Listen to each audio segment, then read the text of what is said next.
গাই বাজার বলে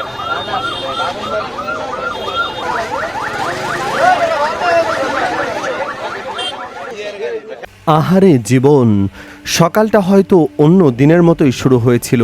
পরিবারের মুখে একটু হাসি ফোটাতে জীবিকার তাগিদে কয়েকজন মানুষ পিকআপ ভ্যানে করে বের হয়েছিলেন বাজারের উদ্দেশ্যে। কে জানতো এই যাত্রাই তাদের জীবনের শেষ যাত্রা হয়ে যাবে। হবিগঞ্জের নবীগঞ্জে ঢাকা সিলেট মহাসড়কে পিকআপ ভ্যান ও যাত্রীবাহী বাসের মুখোমুখি সংঘর্ষে 3 জন নিহত হয়েছেন। সকালে উপজেলার পানিউন্দা ইউনিয়নের বড়ুছর এলাকায় এই মর্মান্তিক দুর্ঘটনা ঘটে। নিহতদের মধ্যে একজন হলেন নবীগঞ্জ উপজেলার কারখানা গ্রামের সুফি মিয়ার ছেলে মশহুদ আহমদ। বয়স হয়েছিল প্রায় 40 বছর। ভয়াবহ দুর্ঘটনার পর ঘটনাস্থলে তার মৃত্যু হয়। স্থানীয় সূত্রে জানা গেছে, সকালে কয়েকজন ব্যবসায়ী একটি পিকআপ ভ্যান নিয়ে স্থানীয় দিগম্বর বাজারে কাঁচামাল আনতে যাচ্ছিলেন। তাদের সঙ্গে ছিল ব্যবসার প্রয়োজনীয় মালামাল আনার প্রস্তুতি। কিন্তু বড়ুচর এলাকায় পৌঁছানোর পরেই ঘটে ভয়াবহ দুর্ঘটনা। ঢাকা থেকে সিলেটের দিকে যাচ্ছিল লাকি পরিবহনের একটি যাত্রীবাহী বাস, আর বিপরীত দিক থেকে আসছিল ওই পিকআপ ভ্যান। বড়ুচর এলাকায় হঠাৎ দুটি গাড়ির মধ্যে মুখোমুখি সংঘর্ষ হয়। সংঘর্ষের শব্দে আশপাশের এলাকায় আতঙ্ক ছড়িয়ে পড়ে।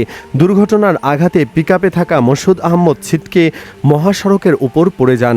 ঠিক তখনই যাত্রীবাহী বাসটি তার উপর দিয়ে চলে যায়। এতে ঘটনাস্থলেই মর্মান্তিকভাবে মারা যান তিনি। একজন মানুষের জীবন যে কতটা অনিশ্চিত, এই দুর্ঘটনা যেন তারই নির্মম উদাহরণ। সকালে ব্যবসার কাজে বের হওয়া একজন মানুষ কয়েক মুহূর্তের মধ্যেই পরিণত হলেন লাশে। যে মানুষটি হয়তো কিছুক্ষণ আগে পরিবারের সঙ্গে কথা বলতে বেরিয়েছিলেন, তার আর ঘরে ফেরা হলো না। তবে দুর্ঘটনা এখানেই শেষ হয়নি। সংঘর্ষে পিকআপ ভ্যানের চালকসহ আরও 4 জন গুরুতর আহত হন। তাদের অবস্থা আশঙ্কাজনক হওয়ায় স্থানীয় লোকজন দ্রুত ঘটনাস্থলে ছুটে আসেন। আহতদের উদ্ধার করে দ্রুত Sylhet MAG Osmani medical college হাসপাতালে পাঠানো হয়। কিন্তু চিকিৎসকদের সর্বোচ্চ চেষ্টার মধ্যেও শেষ রক্ষা হয়নি। হাসপাতালে চিকিৎসাধীন অবস্থায় মারা যান আরও 2 জন। তারা হলেন নবীগঞ্জের ইনাদগঞ্জ বাজার এলাকার আব্দুল করিমের ছেলে ময়না মিয়া এবং দক্ষিণ গ্রাম ইনাদগঞ্জের কাশেম মিয়া। ফলে এই দুর্ঘটনায় মৃতের সংখ্যা বেড়ে দাঁড়ায় 3 জনে। একদিকে ঘটনাস্থলে একজনের মৃত্যু, অন্যদিকে হাসপাতালে আরও 2 জনের মৃত্যু। সব মিলিয়ে স্বজনদের মধ্যে নেমে এসেছে শোকের ছায়া। যে বাজারে যাওয়ার কথা ছিল ব্যবসার কাজে, সেই পথই যে এমন ভয়াবহ পরিণতির অপেক্ষা করছে তা হয়তো কেউ কল্পনাও করেনি। স্থানীয়দের ভাষ্য অনুযায়ী ঢাকা সিলেট মহাসড়ক দিয়ে প্রতিদিন অসংখ্য বাস, ট্রাক, পিকআপ সহ বিভিন্ন ধরনের যানবাহন চলাচল করে। ব্যস্ত এই মহাসড়কে সামান্য অসতর্কতাও বড় ধরনের দুর্ঘটনার কারণ হয়ে দাঁড়াতে পারে। আর এমন দুর্ঘটনায় একসঙ্গে একাধিক প্রাণ হারানোর ঘটনা পরিবারগুলোর জন্য বয়ে আনে অপূরণীয় ক্ষতি। দর্শক, এদিকে টাঙ্গাইলের বাসাইলে সিএনজি চালিত অটোরিকশা মোটরসাইকেলের মুখোমুখি সংঘর্ষে স্কুলের 3 শিক্ষার্থী নিহত হয়েছেন।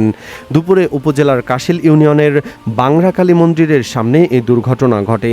স্থানীয়রা জানান, টাঙ্গাইলগামী একটি বেপরোয়া গতির সিএনজি বাসাইল ভাতকুড়া সড়কের বাংরাকালী মন্দিরের সামনে পৌঁছালে বিপরীত দিক থেকে আসা একটি মোটরসাইকেলের সঙ্গে মুখোমুখি সংঘর্ষ হয়।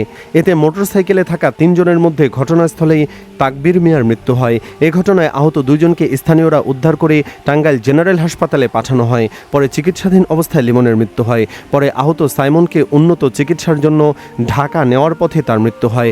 বাসাইল থানার ভারপ্রাপ্ত কর্মকর্তা ওসি আলমগীর কবির বলেন, আইনি প্রক্রিয়া শেষে নিহতদের মরদেহ পরিবারের কাছে হস্তান্তর করা হবে। দর্শক, আমাদের দেশে দুর্ঘটনা যে হারে বাড়ছে তা পৃথিবীর আর কোনো দেশে হয় কিনা সন্দেহ আছে। সারা দেশের দুর্ঘটনা নিয়ে সরকার এই দায় এড়াতে পারে না।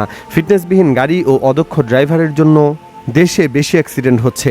দর্শক, আপনিও আমাদের সাথে একমত হলে কমেন্ট বক্সে জানিয়ে দিন আপনার মূল্যবান মতামত।